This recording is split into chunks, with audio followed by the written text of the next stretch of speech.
오늘 저녁에 함께 말씀의 은혜를 나누길 원하는 제목은 하나님의 사람의 위기라고 하는 제목입니다. 한번 따라해 보십시다. 하나님의 사람의 위기.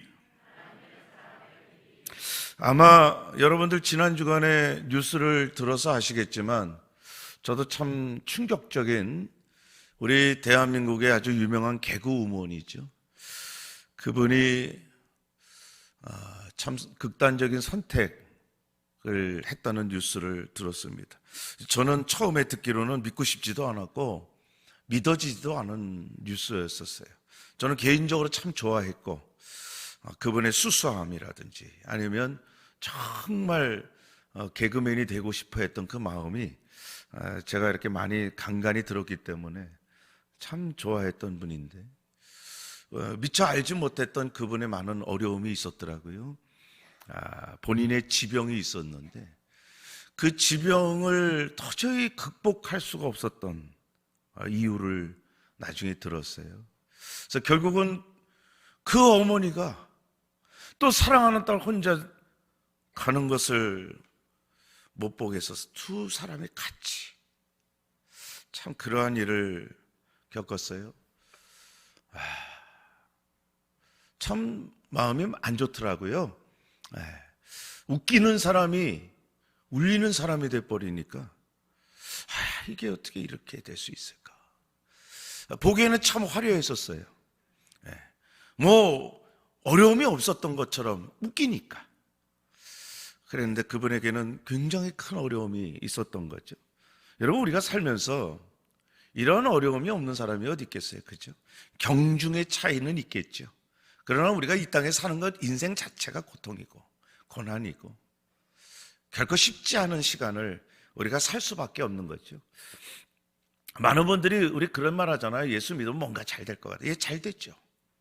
정말 영적인 큰 영원한 복을 받는 것, 이것만큼은 그 어떤 세상의 복과는 비교할 수 없습니다. 그러나 그러한 영원한 복을 받기 전에 이 땅에서 우리는 제한적인 그 한계를 극복할 수는 없습니다. 사람이기 때문에 사람이 겪어야 될 어려움을 넘어서지는 않습니다. 그렇죠? 우리가 인간인데 예수를 믿었다고 해서 갑자기 하늘을 날아다니는 슈퍼맨이 됩니까? 그럴 수는 없어요. 하나님이 만들어 놓으신 자연의 질서, 이 인간의 한계 속에서 살아갈 수밖에 없어요. 그렇기 때문에 우리는 이런 문제 저런 문제 앞에서 고난과 고통을 겪고요, 위기를 겪고다 하면서 그런 어려움들을 이겨나가는 것이 인생이란 말이죠. 요셉이라고 하는 사람은 여러분 참 큰 어려움을 겪었잖아요. 자기 형들의 손에 의해서 노예로 애굽에 팔려나가요. 여러분, 그 요셉이 하나님 앞에 기도했겠죠. 하나님, 어떻게 이렇게 이럴 수가 있습니까? 나 빨리 원래의 자리로 돌려주세요. 그래서 원래의 자리로 돌아갔다면 정말 요셉에게 그것이 복이 됐었고 그 위기가 극복되는 거였었느냐? 그거는 아니죠. 결과적으로 보면은 하나님의 섭리가 있었고 그 하나님의 섭리 가운데 진행되어져 갔던 인생을 보니까 그것이 하나님의 축복의 과정이었구나. 하나님께서 이 땅에 요셉을 향하신 의도와 뜻을 이루는 과정이었구나. 우리가 예수를 믿는다라는 것은 여러분 어떤 의미인지는 아시죠? 하나님의 구원받은 백성이 된다는 의미와 함께 또 하나는 이제부터 본격적으로 전투 요원이 된다는 의미예요. 영적 전쟁을 치르는 사람이 됐다라는 거예요. 지금까지는 마귀하고 싸우지 않았어요. 왜? 마귀와 자기 같은 편이니까. 그러나 예수를 믿는 순간에 대역전이 이루어지는 거죠. 자리 자체가 바뀌는 겁니다. 마귀의 편에서 하나님 편으로 맞서니까 이제는 마귀와 전쟁을 치르는 군사가 되는 거예요. 그 마귀가 자기 편이었던 자가 하나님의 편으로 돌아섰을 때 그거 가만 놔두겠어요? 가만 놔두지 않습니다. 오히려 예수 믿기 전보다 더 큰 풍파와 환란이 그 인생을 흔들 수 있어요. 그러나 성경은 예수를 믿는 사람들에게 형통하리라는 복을 약속하시잖아요. 우린 찬송도 그렇게 부르잖아요. 만사 형통하리라. 그런데 그 형통이라는 것을 제가 몇 번 누누이 말씀드리죠. 우리 적어도 예수를 믿는 성도들, 창대교회 신앙생활하는 성도들은 형통이라는 단어의 의미를 재해석해야 돼요. 형통이라는 것은 그저 단순하게 이 땅에서의 인식, 이 땅에서 이해하는 그 형통이라는 것보다 하나님과 함께하는 것을 형통으로 알아야 된다는 사실이에요. 요셉은 감옥에 갇혔어요. 노예로 팔렸어요. 그럼에도 불구하고 성경은 계속해서 요셉이 형통하였더라라고 말씀합니다. 그게 어떻게 형통입니까? 노예로 팔린 것이 어떻게 형통입니까? 그러나 하나님은 요셉을 향하여서 요셉은 형통하였더라. 왜? 하나님이 함께 하심으로 딱 들어가죠. 하나님이 함께 하시면 감옥에 들어가도 형통해 복인 줄 믿습니다. 그것이 우리 믿는 성도들의 수준 있는 삶의 모습이에요. 그래서 우리 믿는 성도들은 예수를 믿고 살아가면서 형통의 복을 형통의 복으로 알고 믿고 신앙생활하는 것이 너무나도 중요해요. 그렇지 못하면 하나님의 형통의 복이 나에게 있음에도 불구하고 그것을 형통으로 느껴지질 못해요. 그래서 힘들어하고요, 좌절합니다. 오늘 우리가 보고자 하는 성경의 인물이 누구예요? 엘리사라는 인물이에요. 엘리사가 누굽니까? 엘리야의 제자잖아요. 엘리야의 갑절의 영감을 받은 사람이에요. 엘리사가 얼마나 능력 있는지 잘 알잖아요. 아기가 없는 수넴 여인에게 아기가 있게 만들어준 사람. 물론 하나님의 능력을 대신했지요. 그 아들을 낳게 해줬는데 그 아들이 죽었네 또. 그러니까 이번에는 엘리사가 죽은 그 아들을 살려내요. 대단한데 대단한 것 같지 않게 보고 있으니까 제가 대단하게 얘기해야 되겠어요. 또 선지생도 중에 집에 기름이 떨어지니까 이 엘리사 선지자가 기름을 계속해서 콸콸 나오도록, 이건 뭐 주유소도 아니고 말이죠, 계속 나오게. 아니 도끼질 하다가 도끼가 빠졌네, 연못에 빠졌네. 그랬더니 갑자기 두둥 하더니 이 도끼가 네 도끼냐 그러니 그 금도끼 은도끼의 이야기가 성경에서 시작한 거 아닌가 그런 생각도 드는 거예요. 갑자기 엘리사가 하나님 앞에 기도하고 이 도끼가 물 위로, 연못 위로 이렇게 솟아올라요. 그게 자연의 이치입니까? 아니에요. 역행한 엄청난 능력이에요.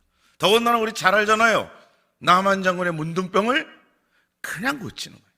요단강에 가서 그냥 목욕하라는 말 한마디로 고칩니다. 이쯤 되면 엘리사의 능력이라는 것은 입증되는 거 아니에요. 구약의 대표적인 능력의 선지자입니다. 엄청난 하나님의 일을 했던 하나님의 귀한 선지자입니다.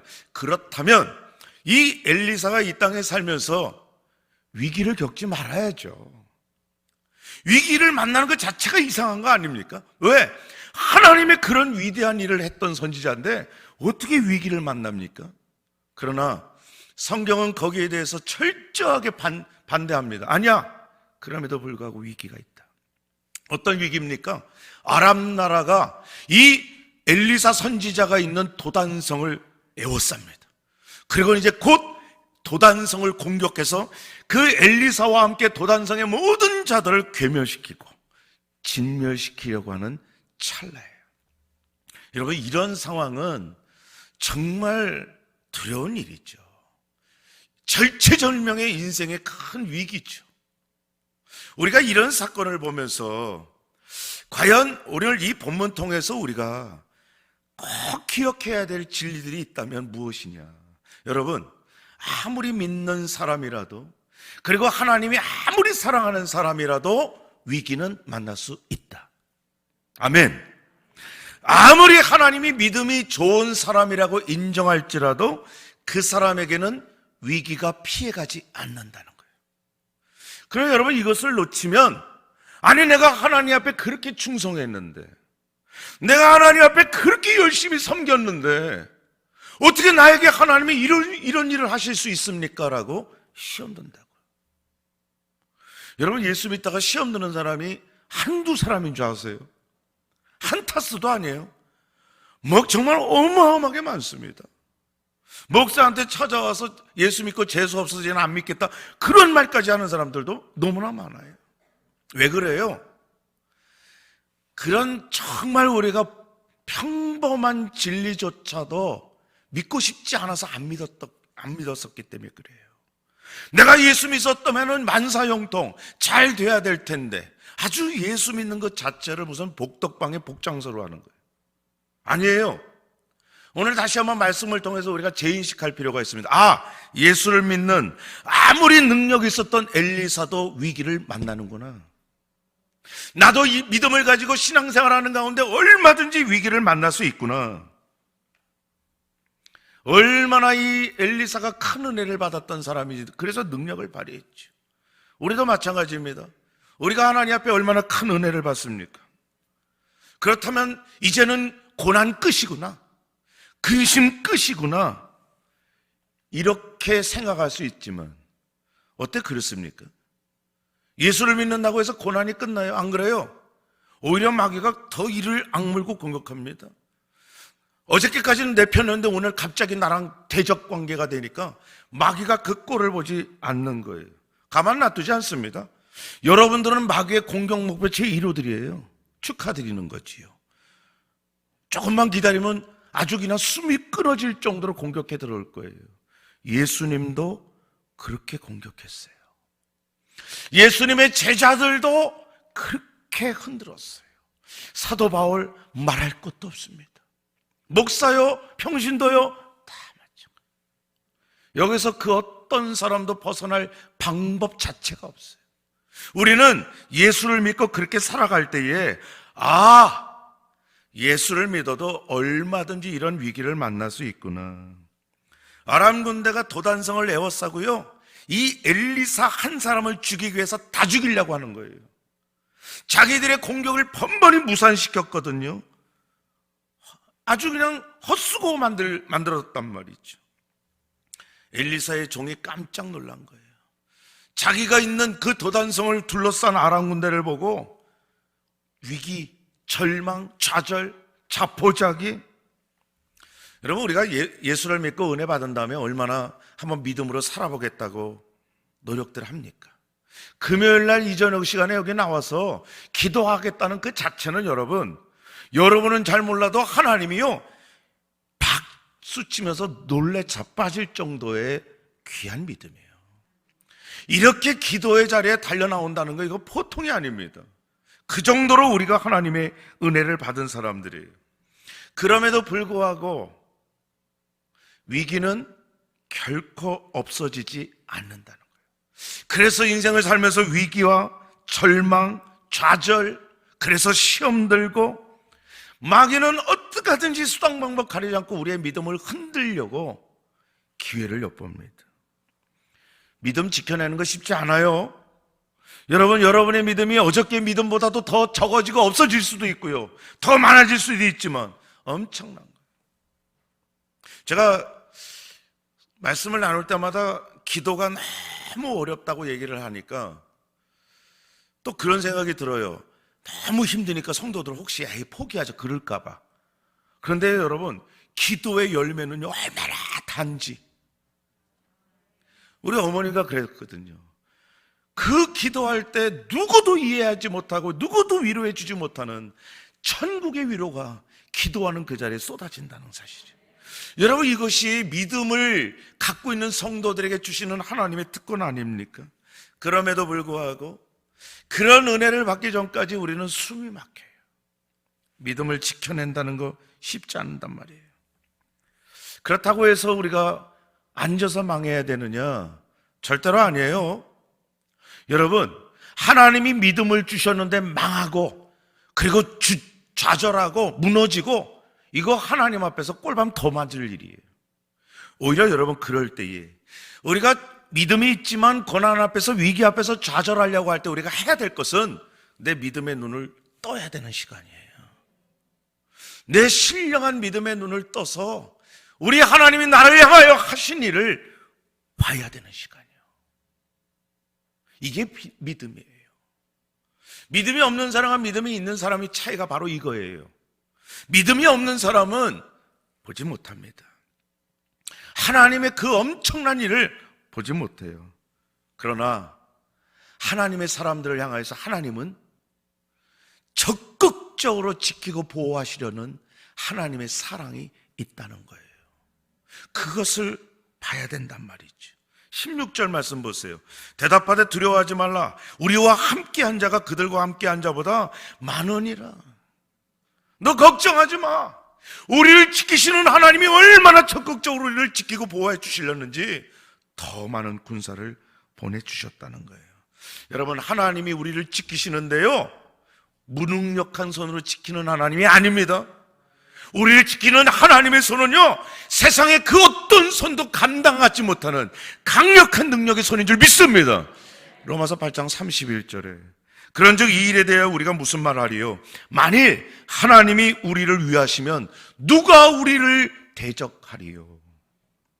그 능력의 손으로 우리를 붙잡아 주시고 우리를 지키시고 보호하시는데 누가 우리를 대적해? 누가 우리를 흔들어? 있을 수 없다는 거예요. 여러분, 여러분이 오늘 기도하기 위해서 엎드리는 그 하나님은 무기력한 하나님이 아니에요.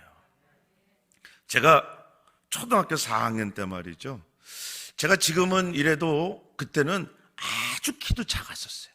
제가 초등학교 6학년 졸업하면서 키가 146cm, 요만한 146cm. 그게 평균보다도 작았어요. 참 몸무게도 작고. 초등학교 4학년 때는 더 작았잖아요. 그러니까 우리 반에 덩치가 있는 친구들이 저를 많이 괴롭혔습니다. 그래서 저는 힘들었던 것 같아요. 그래서 집에 가서 한 번은 밥을 먹으면서 아버지한테 그랬던 적이 있어요. 아빠, 정말 우리 반에 나를 너무나 힘들게 하는 애들이 있다고 그 얘기를 했어요. 그래서 저희 아버지가 그 얘기를 듣더니 그래? 그러더라고요. 그 다음날 저 학교에 가서 아침에 이제 수업을 들으려고 하는데요, 우리 담임 선생님이 들어오기 전에 수업 바로 직전에 갑자기 앞에 문이 벌컥 열리는 거예요. 그러면서 우리 정의의 사도 아빠가 등장하는 거죠. 우리 아버지가 딱 들어오더니 누구야? 내 아들 괴롭힌 놈 나와! 그러더라고요. 이건 실화예요. 저도 놀랬고 우리 반 아이 다 놀랬어요.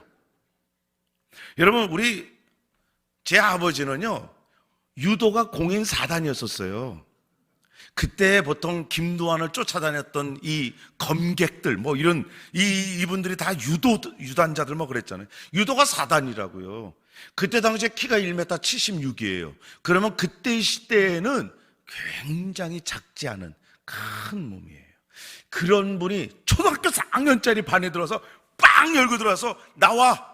내가 너 가만 안 놔두겠다. 이러면 그 앞에서 전데요? 누가 그러겠어요? 다 도망가는 거죠. 제가 그 이후로 초등학교 참 편하게 생활했다는 사실이죠. 지금 생각하면 참 유치하게 짝이 없는데, 제가 지금 그때를 생각하면서 우리 아버지가 나를 위해서 물불을 가리지 않았던 그 모습을 제가 지금 기억하면서 참 눈물이 흘릴 때가 있어요. 여러분, 제가 우리 하나님을 사랑하고 우리 하나님이 너무나 좋은데 그 하나님의 속성, 좋은 것 중에서 능력이 참 좋아요. 우리 아버지가 초등학교 4학년 상대로 이거 말도 안 되죠. 여러분, 그러나 우리 하나님이 우리를 위해서 일하실 때의 능력이라는 것은 그거 이상이라는 사실이요. 우리가 믿는 하나님, 우리를 도와주시고 우리에게 능력을 베풀어 주시는 하나님은 이 세상에 감당하지 못해요. 상상할 수 없는 능력의 하나님인 줄 믿습니다. 그 하나님을 우리가 놓치면, 그 하나님을 바라보지 못하면 바보 멍청이 같은 신앙생활 하다가 만다고, 그러다가 시험 들고 문제 일어나고 그러다가 온전한 믿음을 지켜내지 못한단 말이죠. 우리 하나님 앞에서 우리가 만나는 위기는요, 초등학교 4학년짜리를 대하는 우리 아버지 유도 4단, 뭐 키, 덩치, 그거하고도 비교조차 안 될 만한 엄청난 능력이에요. 우리를 지키시는 하나님의 능력이 바로 그런 능력이란 말이에요. 여러분, 그것을 믿고 확신하지 못하면 예수를 믿어도 비리비리 믿어요. 시시하게 믿는다. 내 하나님은 지금 나를 이렇게 어려운 가운데서도 반드시 건져내실 수 있는 하나님이야. 여러분, 우리 하나님께서 이 엘리사를 지키기 위해서 하신 일이 뭐예요? 천군 천사 불말과 불병거를 동원해서요, 엘리사가 있는 도단성을 둘러싸고 있는 아람 군대보다 더 많은 군대, 하나님 나라의 군대로 꽉 에워싸고 보호하시고 있단 말이에요. 여러분, 이 은혜, 이 하나님의 은혜가 우리를 지키시는 하나님의 은혜인 줄 믿으시길 바랍니다. 여러분, 이 하나님의 그 놀라운 것을 보기 위해서 우리가 꼭 해야 될 것이 있습니다. 우리 하나님께서 불말과 불병거를 동원하시고, 그리고 그 하나님의 놀라운 능력으로 우리를 지키실 때에 우리는 하나님이 하시고자 하는 일을 믿음으로 아멘해야 된단 말이에요. 불말과 불병거를 동원하셨는데 이 상황에서 두려워서 주저앉은 인물이 성경에 오늘 우리가 등장하는 것을 보면, 그 누구예요? 엘리사 선지자의 종이에요.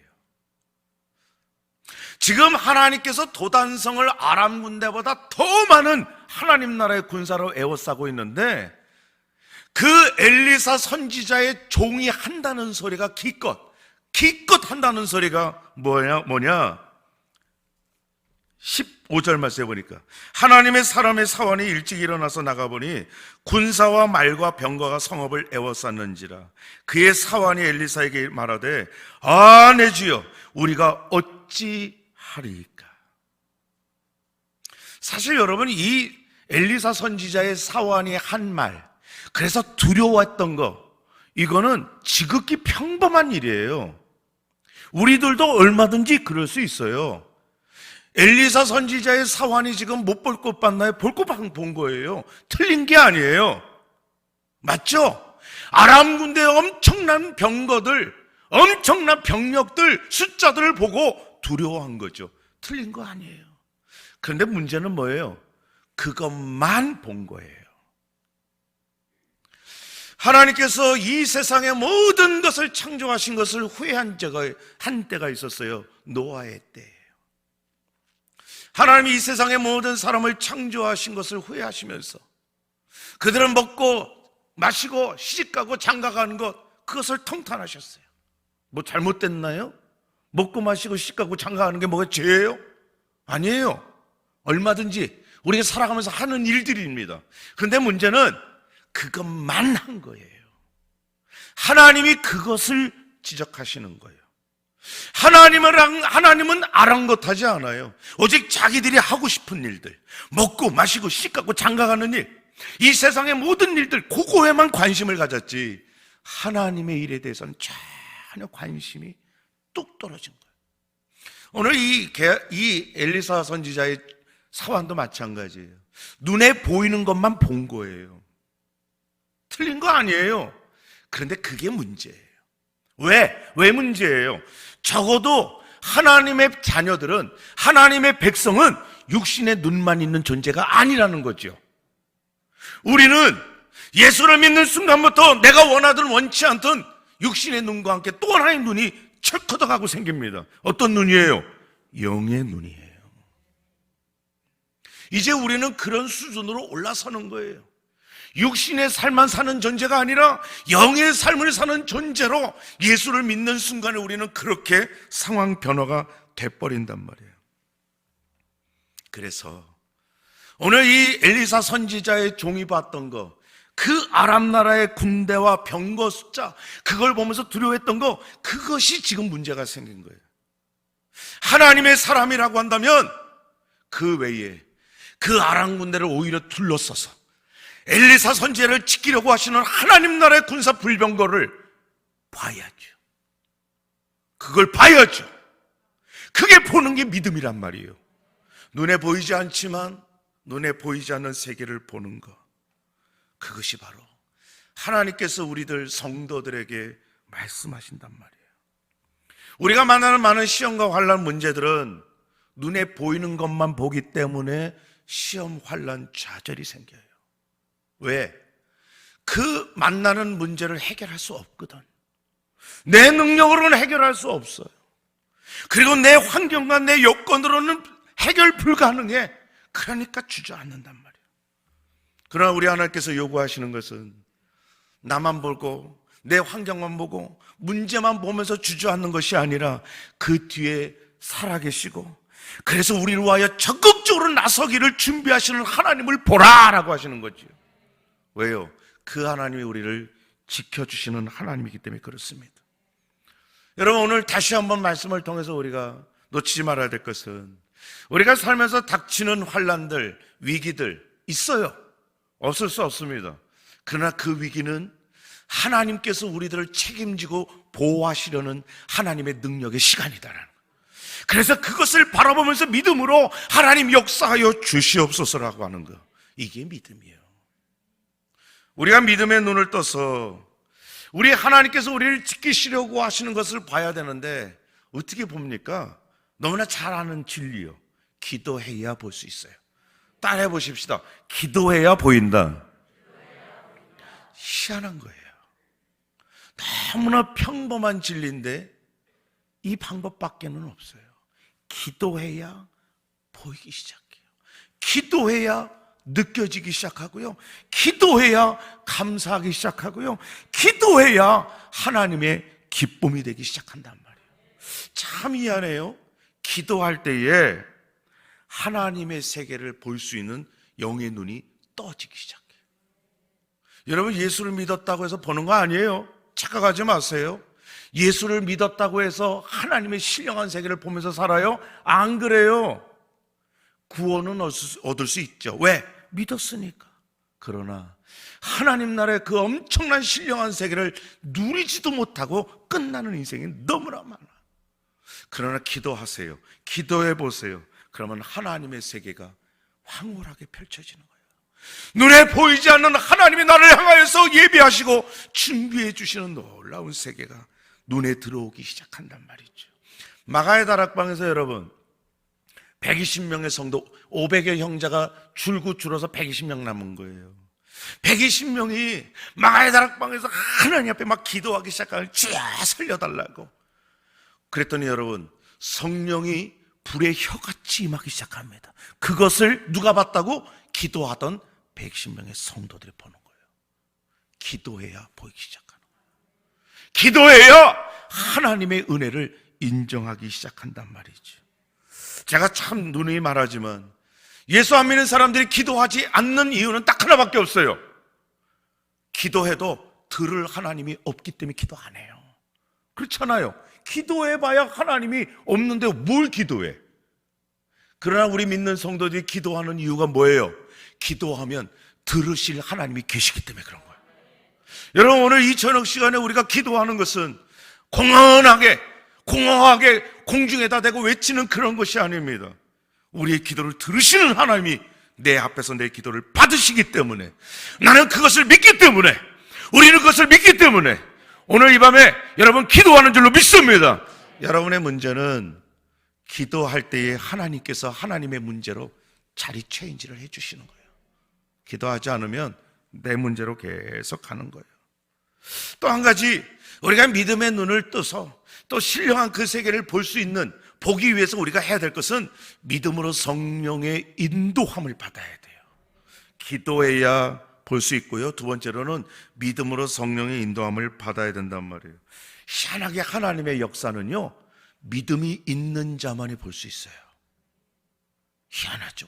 기도할 때 보는 것과 또 한 가지는 믿음이 있어야 그게 보이기 시작해요.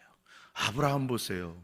하나님께서 어느 날 나타나서 아브라함에게 약속해 주셨죠. 아브라함아, 너 아이가 있냐? 하나도 없나이다. 봐봐, 하늘. 봤더니 하늘에 막 별이 막. 너의 후손이 저렇게 될 거야. 바닷가에 또 데려가서 봐봐, 모래. 너의 후손이 이렇게 될 거야. 그럴 때 아브라함이요, 어떻게 했어요? 하나님 구라 뻥 그러지 않았어요. 아브라함이 이를 믿으니 하나님이 의라고 여겨주시는 거예요. 믿는 거예요. 그러니까 하나님의 약속을 믿으니까, 믿음으로 아멘 해버리니까 그 하나님의 세계가 확 보이기 시작하는 거예요. 여러분, 하나님의 세계는요 공짜로 열리지 않습니다. 하나님 앞에 믿음을 가진 자에게 열어주기 시작하신단 말이지. 모세가 12명의 정탐꾼을 가나안 땅에 보냈습니다. 12명 너희들 하나님이 우리에게 약속한 땅을 가서 보고 와. 정말 하나님이 주신 땅인지 보고 와라. 40일 동안 보고 돌아와서 보고합니다. 그 중에서 10대 2로 나뉘죠. 여호수아와 갈렙은 하나님이 우리에게 주신 땅 맞습니다. 그러나 똑같이 보고 왔던 10명은 무슨 말씀이 있어요? 저 땅은 하나님이 우리에게 주실 땅이 아니라 엉겅퀴를 내고 우리가 가면 죽기 딱 맞는 땅입니다. 너무나도 상이한 보고를 합니다. 여러분, 여호수아와 갈렙은 믿음으로 가나안 땅을 봤기 때문에 하나님의 땅인 것을 믿기 시작하고 보여지기 시작하는 거예요. 믿음은 하나님의 약속이 보여지는 유일한 통로입니다. 우리 하나님께서 우리에게 주신 믿음을 가지고 하나님의 약속을 볼 때에 우리의 눈이 열려지기 시작하는 거예요. 믿음의 세계가 보여지고 믿어지기 시작한단 말이에요. 다니엘이라고 하는 인물 또 보십시다. 다니엘이 하루에 3차례 예루살렘을 향해서 창문을 열고 기도하는 거예요.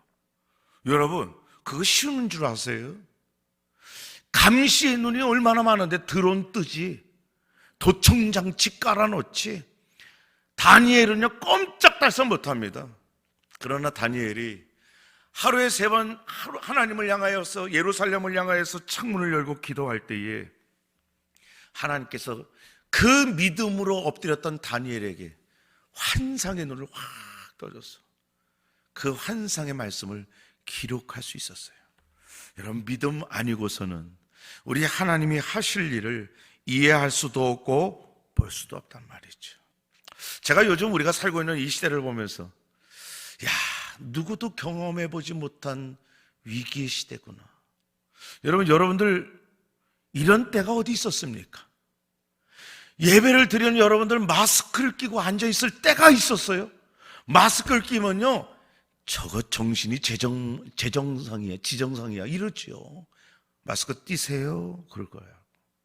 어디 하나님 앞에 예배를 드리는데 마스크 낍니까? 이런 때가 어디 있습니까? 어디 주일인데 집에서 영상하러 보세요. 그리고 목사님과 몇 명만 남아서 예배를 드리고요. 언제 이런 때가 있었습니까? 상상도 못했던, 영화 속에서도 거의 이런 거 다루지 않았었습니다. 우리는 그런 시대를 살아요. 코로나는 예수를 믿는 사람에게만 고통을 주는 것도 아니고 예수를 믿지 않는 사람에게만 위기를 주지 않아요. 이 땅을 사는 모든 사람에게 똑같이 어려운 이유가 돼요. 그것도 보통 어려운 게 아니에요. 몇 줄로서, 삼겹줄, 사겹줄로 얼마나 많은 고통이 되는지 모릅니다. 그러나 그럼에도 불구하고 우리가 이런 코로나라든지 우리가 만나는 인생의 많은 위기를 만날 때에 그럼에도 불구하고 나를 향하신 하나님의 놀라운 섭리를 볼 줄 아는 믿음이 필요합니다. 그게 바로 믿음이에요. 하나님께서 나를 향하신 하나님의 계획과 섭리가 있구나. 그러면서 우리가 놓치지 말아야 될 것은 하나님은 크고 비밀한 일을 준비하시는 하나님이다. 여러분, 오늘 이 저녁 시간에 믿음의 눈을 한번 떠보세요. 기도하면서 하나님, 내 눈이 닫혔다면 다시 한번 열려지게 하셔서 하나님의 크고 비밀한 일을 보게 하여 주시옵소서. 특별히 여러분, 성령의 인도하심을 간구하세요. 하나님께서 내 기도의 문을 활짝 열어주시고 내가 이 땅에 믿음으로 살면서 성령께서 인도하시는 그 길 가게 하여 주시옵소서. 여러분, 그럴 때에 오히려 하나님은 위기를 하나님의 축복의 시작으로 만들어 주실 것이고 하나님의 응답의 디딤돌로 삼아 주실 줄 믿습니다. 여러분에게 위기가 하나님의 복된 시간, 출발점이 되는 그런 은혜가 우리 모두에게 꼭 있기를 주의 이름으로 축복합니다.